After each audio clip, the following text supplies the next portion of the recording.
Vermont at that time was one of the few states that didn't require kindergarten. So middle-income and upper-income families provided kindergarten through private kindergartens. And that just was not a fair playing field. Child care is a huge problem, and it's a problem for poor Vermonters, but it's a bigger problem for middle-class Vermonters who often don't get subsidies. There is a public interest, a state interest in facilitating the well-being of our youngest citizens in order to make sure that they get off on the right track to become productive contributors to our society.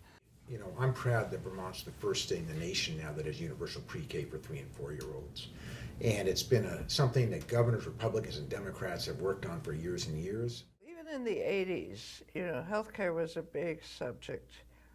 We knew we had to do something beyond Medicaid and Medicare. It was cost drivers that got me first focused on the need to address the healthcare quote system. This started, Governor Cunin started with Dr. Dinosaur.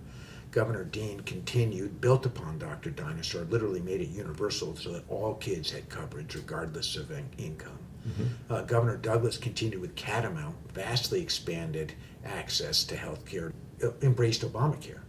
And the result is that we now, as of last week, have the lowest uninsured rate in America, along with Massachusetts, 2.7%. The other initiative I took was to establish parent-child centers throughout the state, not only taking care of the babies and toddlers, they were teaching the parents how to be good parents, and there were young men as well as young women. So Success by Six was an attempt at prevention. If you want to make a system or create a system where they're healthy kids, you can't start at 5 or 6 or even early kindergarten or pre-kindergarten is not soon enough. You have to start from 0 to 3, and that's what Success by Six was about.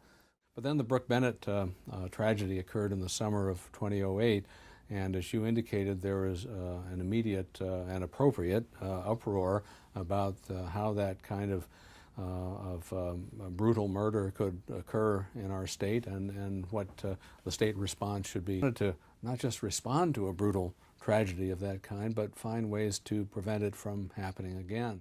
Bad dental care at an early age is a huge problem because that also leads to problems getting jobs later on. It leads to significant health care problems later on. I think on a bipartisan basis, we agree that the stronger your education system is from now, early childhood education, which we didn't used to be aware of not so long ago in Vermont, all the way up through getting students beyond high school, as much higher ed as we can possibly get. That's the difference between a prosperous state and a state that doesn't grow jobs and grow economically.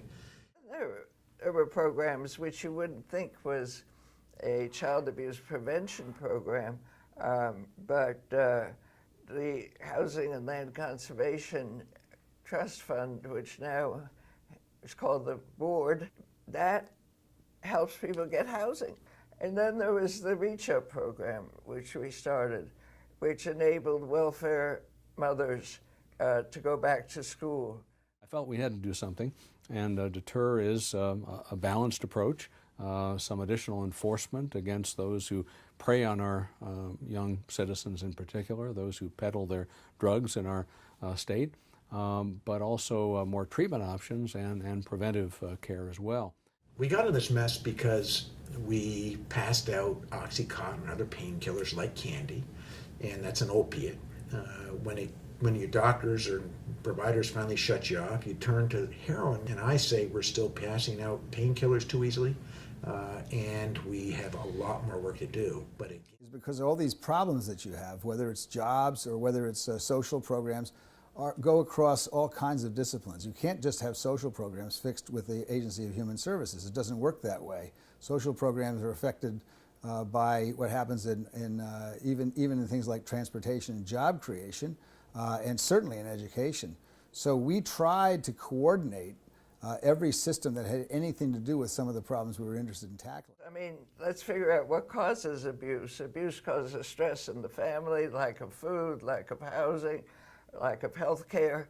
So it's not just saying we're going to punish child abuse when when it happens, we have to look at the whole infrastructure of that family and what makes it strong.